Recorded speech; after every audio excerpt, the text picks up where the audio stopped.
올림포스의 신들 이야기 제3장. 오늘 볼 내용은 제3장 올림포스의 신들 이야기, 높은 산 위 신들의 세계. 오늘 내용에서 조디액, C-O-D-I-A-C, 조디액, 오늘 보아할 내용에서 여기에 나와 있는 몇 개의 단어, 표현을 보고 나서 전체적인 내용에서 미리 알고 있으면 도움이 될 내용입니다. 조디액, 황도대로, 황도 12궁, 또 일주라는 뜻이고, CERES는 series, 영어 발음은 series예요. series, 케레스, 풍작의 여신, 그리스 신화에 나오는데 DEMETER, 데메테르. 그 다음에 베스터, VESTA, 고대 로마 벽난로의 신이에요. 벽난로의 여신, 벽난로 여신이고, 또 베스타 여신, 짧은 밀랍 나무째, 나무로 만들어진 성냥이다. 그래서 왁스 베스타, 밀랍 성냥.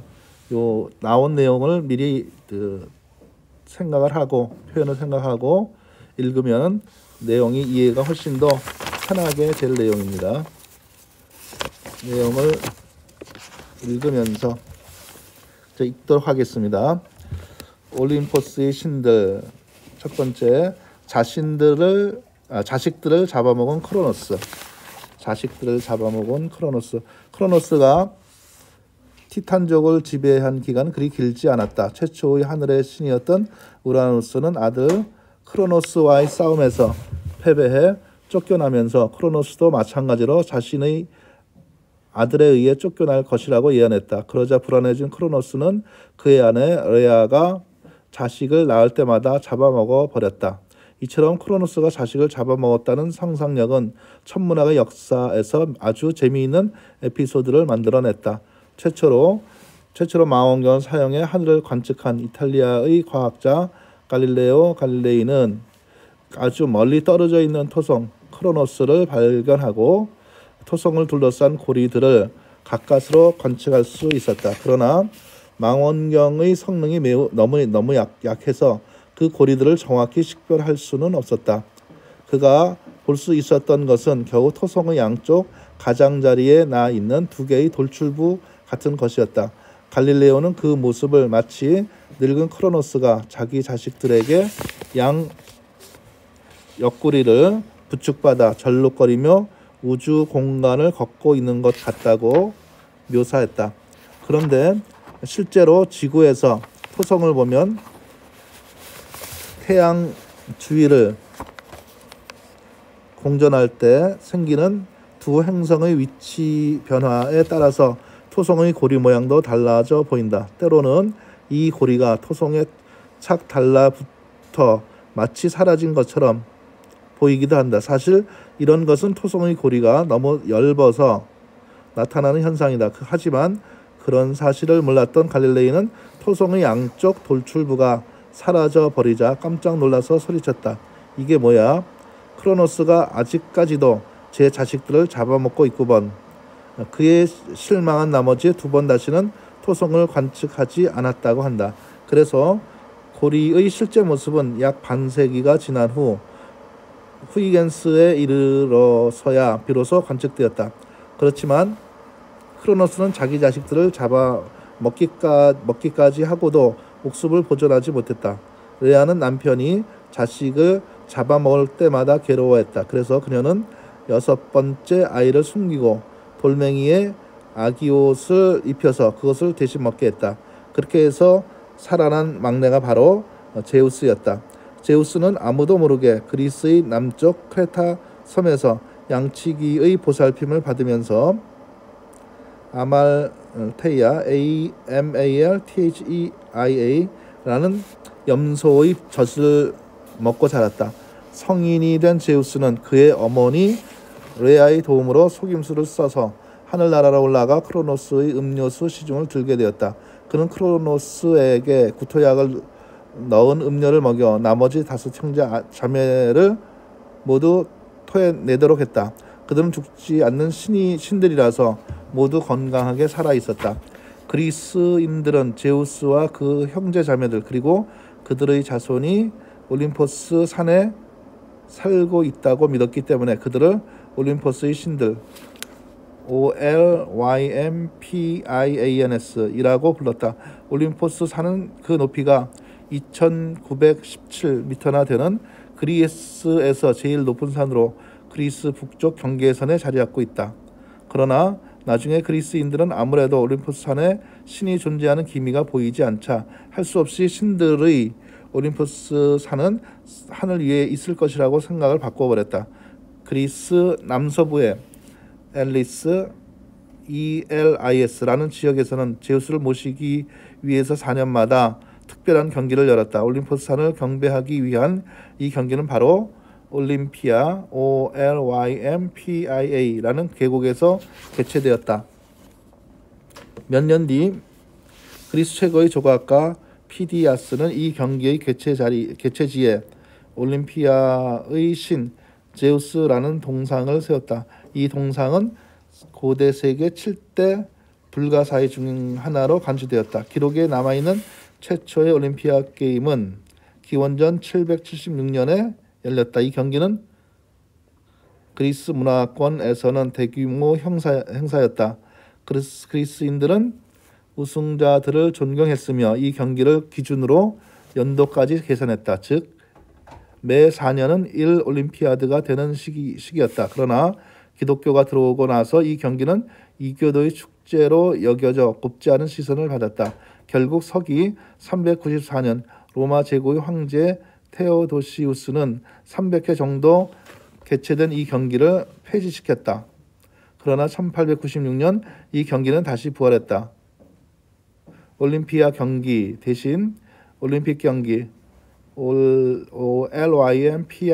OLYMPIANGAMES 대신 올림픽 경기라는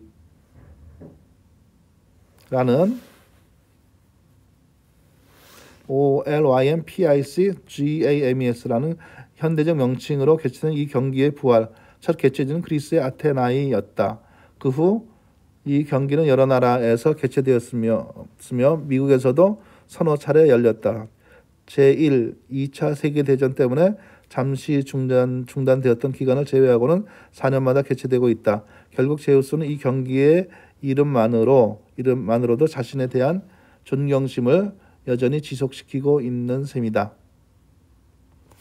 자, 다음 얘기는 이제 티탄족과 싸워 이긴 제우스와 형제들. 다시 신화로 돌아가 보자. 크로노스에게서 구출된 올림포스의 신들은 제우스를 지도자로 알고 티탄족에 맞서 반란을 일으켰다. 티탄족의 전투력은 그들보다 훨씬 강력했다. 그래서 올림포스의 신들은 그들과 싸우기 위해 티탄족의 감옥에 갇힌 적이 있던 키클롭스들과 동맹을 맺었다. 키클롭스들은 제우스에게 벼락을 만들어 주었으며 티탄족의 주모자 아틀라스에게는 하늘을 짊어지는 형벌을 내렸다. 오케아노스처럼 중립을 지키거나 올림포스의 신들과 연합해서 싸운 일부의 티탄족들은 예전처럼 평화롭게 살 수 있었다. 티탄족과 올림포스 신들의 전쟁은 고대 그리스인들에게 그들이 현재의 그리스 영토를 침입한 사건을 상징적으로 묘사한 것임을 쉽게 짐작할 수 있다. 그리스인들이 원주민을 누르고 영토를 정복한 이후 제우스를 비롯한 그리스 신들은 원주민들이 모셨던 신들을 대체하거나 흡수해버렸다. 피정복민들은 당시로선 이방인인 그리스인들의 지배를 받으면서 점차 그리스의 언어와 생활 방식을 받아들였다. 그렇지만 크로노스가 지배했던 기간을 황금시대 골든 에이지 GOLDEN AG라고 과장한 피정민들의 전설이 남아있는 것을 보면 그래도 그들은 자신들의 옛 생활을 애달프게 그리워했던 것 같다. 황금시대에는 모든 사람들이 과일과 우유를 먹으면서 행복하게 지냈다고 한다. 비참함도 병치레도 없었으며 죽음도 꿈길처럼 평온하게 찾아왔다고 한다. 그래서 지금도 한 나라의 역사에서 특히 강력했거나 번영했던 시기를 황금시대라고 부른다. 제우스에게는 포세이돈, P-O-S-E-I-D-O-N과 하데스, H-A-D-E-S라는 두 형제가 있었다. 티탄족을 정복한 후 제우스는 그대로 올림퍼스 신들의 지배자가 되었지만 형제들은 제비를 뽑아 우주의 어느 지역을 지배할지 결정하기로 했다. 그 결과 포세이돈은 바다를, 하데스는 지하세계를 차지하게 되었다. 하데스는 지하세계를 관장했기 때문에 죽음의 신이라고도 간주되었다. 지하세계는 늘 죽음과 관련이 있는데 이것은 아마도 죽은 사람들을 매장했던 관습에서 유래한 것으로 보인다. 나중에 그리스인들은 죽은 사람을 화장했으나 신화가 만들어졌던 초기에는 매장을 했다. 그래서 죽은 자들의 영혼이 살고 있는 장소를 죽음의 신의 이름을 따서 하데스라고 불렀다. 하데스는 볼 수 없다. H-A-D-E-S는 볼 수 없다 라는 뜻을 가진 그리스어이다. 땅속은 아무도 들여다볼 수 없었다. 하데스는 올림퍼스 산에 산 적이 없기 때문에 정확히 말하면 올림퍼스의 신이 아니다. 그는 지하세계의 신이었던 것이다. 그리스인들에게는 하데스 이외에도 지하세계의 신이 더 있었다. 이 신들은 보통 무시무시한 괴물로 묘사되었다. 그들은 우라노스와 가이아의 자손이 아니라 카오스에서 직접 탄생한 존재로 믿어졌다. 카오스는 밤의 어둠이라는 여신 녹스, NOX와 지하세계의 어둠이라는 신 에레보스, EREBUS를 낳았다. 아직도 밤과 관련된 것은 Nocturnal, NOCTURNAL, 밤이라고 표현되어 밤의 여신을 언급하고 있다. 또한 저녁에 연주하는 음악은 NOCTURNE, 녹턴, 야상곡이라고 한다. 한편 남극에는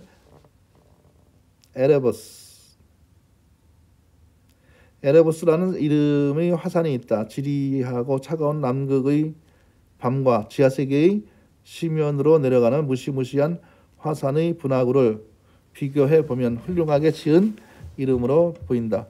에레보스와 녹스는 모이라이, MOIRAE나 파테스, FATS의 부모로 간주되기도 한다.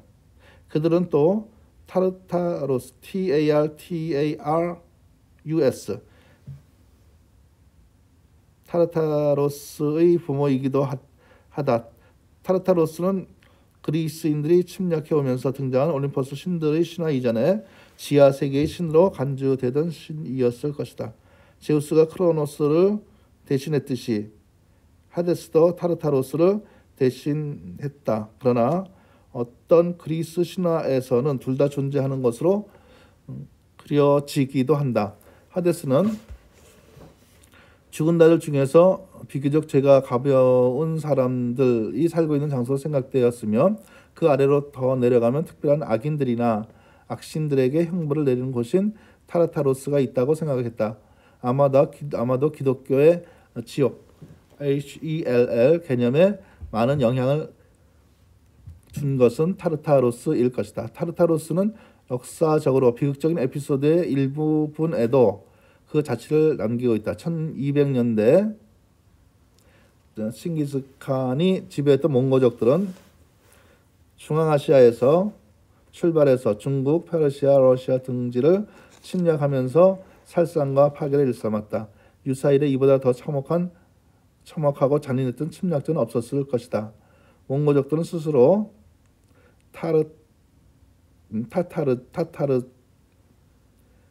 타타르족 TARTARS이라고 불렀다. 몽고족의 침입은 그야말로 간담을 서늘케 했다. 그들의 기세를 마치 땅을 뒤엎고 세상을 타르타로스로 만들려는 것 같다. 그래서 몽고족을 자연스럽게 타르타르족 TARTARS이라고 잘못 부르게 되었던 것이다. 그리스 신화에서 여러 번 언급되는 하데스는 스틱스, STYX, 스틱스 강이 휘감고 있는 것으로 묘사된다. 스틱스 강과 관련된 것, 따라서 지하 세계에 관련 있는 것을 표현하기 위한 말로 STYGIAN 이 있다. 이 말을 특별히 STYGIAN darkness, DARKNESS 라는 구절로 사용하면